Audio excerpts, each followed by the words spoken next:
When it comes to high performance cars like a McLaren, every detail matters. You wouldn't compromise on tires, brakes, or suspension, so why settle for an off-the-shelf tune?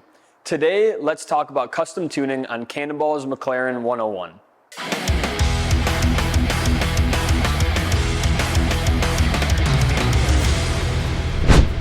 Off-the-shelf tunes are made to fit a broad range of cars.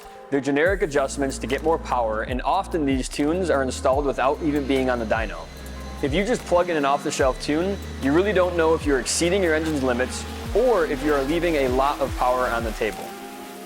That's why at Cannonball Garage, we carefully dial in every M Engineering tune on our dyno, logging and monitoring every detail to make sure you get the most safe power available. There's nothing more expensive than a cheap tune. A custom dyno tune from Cannonball M Engineering is crafted specifically for your McLaren, taking into account everything from your fuel type to your car's unique mods, altitude, and climate. Think of it like tailoring a suit. Precision is key and every detail matters. With custom dyno tuning, it's not just about hitting a big power number. McLaren engines have their limits, especially with the connecting rods. Even the stock turbos can produce enough power to push those limits.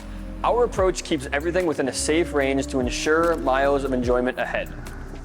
Beyond just raw power, a Cannonball custom dyno tune with M Engineering provides a one-of-a-kind driving experience with unique features like map switching, where you can have different tunes for different octane levels, and even a valet map if you choose. They also offer rolling anti-lag, which allows you to blast ahead of the competition from a rolling start. So if you're serious about performance, ditch the one-size-fits-all tune. Get a custom dyno tune for your McLaren and experience driving at a whole new level. Contact Cannonball today to book your custom tune.